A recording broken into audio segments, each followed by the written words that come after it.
Welcome to the Matchday -1 press conference for the match between Panama and Jamaica in the 2025 CONCACAF Gold Cup. Allow me to introduce at the head table, head coach of Jamaica, Steve McClaren, and player Michail Antonio. I remind you that for questions, you can raise your hand and introduce yourself with your name and media organization that you represent. The media that are present virtually can request their space by touching the raise your hand button. So we can open the floor for questions now. Good afternoon, Juancho Villaverde, ESPN. One for the coach and one for Michail. Coach, you came for this Gold Cup as your debut in this tournament with the Jamaican nationals team. What do you think about the level of CONCACAF? Right now, you face Guatemala and you face after that Guadeloupe, and those teams, they weren't supposed to fight for the group, and they have shown us, different kind of perspective in that way. And Michail, what it means to you being in this stage right now after all you have passed? Go on. Last question first. For me, obviously, it's a bit of a surprise, obviously, be back so early, but something I worked hard for and the graft that I put in to be here. So I'm happy for the experience. I'm happy to be here again, and hopefully I can keep going out and showing what I can do and show everybody that I'm not just back. I'm back and I'm playing well. Thank you. I think I said it after the game, the last press conference. We talked about the level, not just CONCACAF, but also Caribbean as well. There's no easy games now in football. The level, I think, of player, technically, tactically, is a lot better. And I'm very, very surprised. Very surprised. So that obviously is the level of coaching. And, I know Thomas also from Panama. I know the level that he coaches at. So he's worked Panama 5 years. And you can see why they've made progress. So I think, it's like everything. You improve the coaching. You get better coaches. You get better players. And I think that's what the region has done. In Europe, we did exactly the same. No easy games in Europe now, because the level of player, the experience, the leagues that they can play in, the competition, but definitely the coaching has improved the player. And every team now around the world, I think I worked with FIFA 3-4 years ago on a analysis of every country in the world, how they develop their players. Fascinating project. And from that has come extra funding from FIFA, extra coaches going into countries. And what FIFA wanted to do was the level was there and the bottom was there. They want not to increase that, but to bring the bottom up, and especially the top 50 with top 100. And I think you're seeing that now. Everybody's very, very competitive in football around the world. Michail, so tomorrow is essentially a must-win for the team to advance to the next round. What is the message you, as one of the senior guys or the veterans, is pushing for the team tomorrow to achieve that goal? The message is obviously the work, the graft, the shape, because obviously in the last couple of games, we kind of lost our shape and lost our way during the game. Obviously, the qualities that we have and everything that we've done over the past years in the Gold Cup, getting to the semi-finals, getting to the finals, it'll be disappointing for us to not get there and disappoint our fans and disappoint our country. So when we're going out tomorrow, it's not just for us, it's not just for ourselves, it's for our country, and to make sure things are done right and we work from our shape and do the right things, because obviously Panama is a good team, but so are we. Yeah. And Coach, in a sense, as I mentioned, tomorrow is a must-win in this to advance. Is there anything you're doing with the lineup? Is this the lineup that you think that would be the A lineup going forward, or are you still working on that? Is this something that you feel like you're just going to go at your best tomorrow and hope for the best? No, I think, we assessed after the Nations League. We assessed after St. Vincent. And we've been a month now in camp, a week in the UK with 2 games, another 8-10 days in Jamaica with 2 World Cup qualifiers, and already 2 games this. So we are searching for the right squad, the right set of players, the right processes to make sure that we win football matches. The ultimate goal is World Cup qualification, and we've got 6 games of that coming up. This is a very important tournament in which we wanted to do well. We said that from the very beginning. And we come to a stage. I've been in tournaments before. It always comes to a stage where the third game is always you must draw to go through, or you must win to go through, or you have to score so many goals to go through, and you have to relax. So we will wait and see. The main thing we're focusing on is beating Panama tomorrow. That's it. Hello, everyone. My name is Maria Isabel. I'm part of the creators for Gold Cup. And my question is, what has been the best part of this tournament so far? I think for me, actually taking part, I think the organisation has been very good, been well looked after, the travel, the training facilities, everybody in the hotel has been. So the organisation of the Gold Cup has been excellent for us. I've enjoyed the experience because I've not done a Gold Cup. I think Michail may have done, so it's a great experience for me.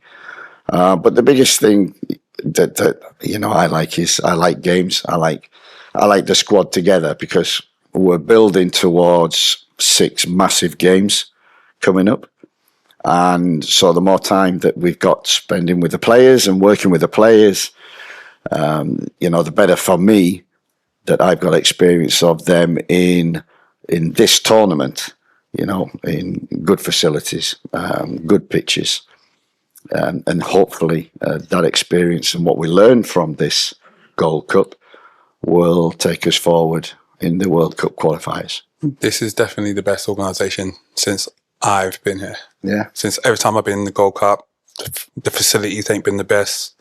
Hotels haven't been the best, but this year I feel like they've really stepped it up with everything they've done.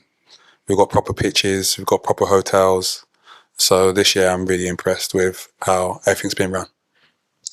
We do have a couple of questions virtually. Let's start with Jason. Go ahead, Jason. Good afternoon.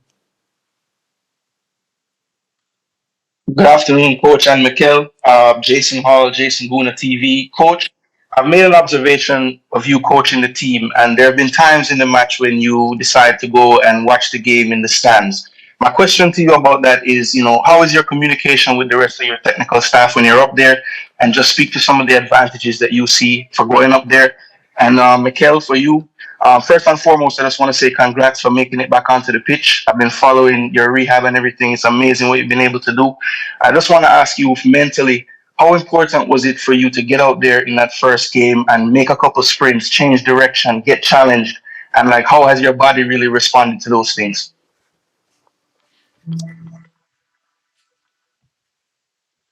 No, it was very important for me, to be fair. The very first game, actually in just preparing for it, getting on the coach, on the way to the game, I felt a bit lost. I felt a bit nervous. It was like the very first time playing football again. Obviously after the experience that I've been through. So even when I was in the changing rooms, I kind of just walking around, a couple of boys said, "Mike, are you all right?" And I was kind of zoned out. But obviously, when the opportunity came to me, I got to go on the pitch. Yeah, the first sprint, the first touch, obviously the challenges I've been used to because I've been training for quite a bit. And it just got me back into it. And I was just it's like muscle memory. I got back to used to it, just body was ready for it. And I was excited. So the adrenaline's carried me through. And since then, obviously, after the games, you get a bit stiff and you got to warm up and make sure you look after the body right. And that's what I've been doing. So each game I'm there, ready, raring to go and wait for my opportunity to come again. The first question, Jason, obviously, it's a very good one. You always have to assess when playing an opponent. You do a lot of preparation, a lot of work. The first 20 minutes of any game are the most important in both halves. So it's important that we know what's going on with the opponent and if there's any problems, anything that we need to adjust or move. And sometimes, generally, I'm used to having some analyst up in the stand and communication through headphones that you can communicate, and they generally tell you what's going on the first 20 minutes. We were very fortunate in the UK because we had tablets on the bench. And I see the USA with about 3 or 4 tablets on the bench, so I'm a little jealous. But I see tablets, and we used to use them on the bench, where you can actually see the game in real time at an angle from above and see what's happening tactically. So it's just gathering information. And information then is power in which you can change things, or things are going well, or certain things just need tweaking. So I found the best solution, I used to do it a lot, was the first 20 minutes to sitting in the stand, and then I could come down and communicate with the team or the coaches and get 1 or 2 opinions. Unfortunately, that hasn't worked because that's cost me money. I've learnt this morning. So I'm not allowed to do that. So it's just getting a bird's eye view above what's happening on the field, putting some kind of logic to it and any changes needed. So I could do with communication. I could do with tablets, but we haven't got them at the present moment. Hopefully, these are things that we need to acquire for the up-and-coming World Cup games. Bertram Spence, go ahead.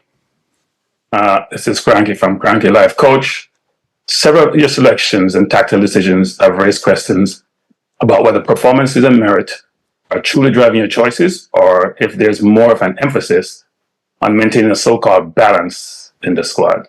Can you explain the specific criteria you utilize to assess players for starting roles, particularly in the case of like a Tyrese Campbell, who's been consistently performing at club level, but has been overlooked in favor of players at the same club with limited club minutes or inconsistent national team performances? Is there a transparent merit-based system in place? And how is that applied in cases like Tyrese non-selection? I think you might be comparing Tyrese with Kahim Dixon. Would that be correct? Yeah. Yeah, you're absolutely right. I think, we've been with the team a month, with the squad. We've been watching a lot of players, getting recruitment in place. The likes of Mothersill we brought in, and Tyrese Campbell, who we brought in for experience. Kahim Dixon, in that instance, is someone we've known from the very beginning. Got a great move to Charlton. We followed his progress there. Speak to the manager regular about his progress, and he comes into the camps. He's a terrific trainer, and actually in the Unity Cup, Tyrese Campbell wasn't a part of that. Mothersill was, but we established Kahim. We give him an opportunity. The same with Cephas, who's also not been a regular. And in the Unity Cup, they were absolutely excellent. The performances of Kahim and Cephas were outstanding. And we want to do well in this competition. We have Damari Gray also, who can play on the left and plays on the left-hand side. And we've come to the Gold Cup wanting to win football matches, not to experiment and not to, Tyrese has come along as a newcomer. I think he got his citizenship a week before the World Cup qualifiers. And we've had an opportunity to see him in training. Unfortunately, because of the first result, we haven't had an opportunity. It's put a bit of pressure on winning football matches to progress. But what we're seeing in training is really delighting us with all the young players. Michail will testify to that. The young players that we've brought in are really giving the senior players and the regular players real competition for places. And you're absolutely right, and it's a great question. And what we will do after this Gold Cup is we will really sit down and study and go, okay, what are the 15 or 16 players who are going to take us forward to the World Cup qualifiers. And what about the 6 or 7 who need to make up the squad? That will give that great balance to the squad that we haven't got too much.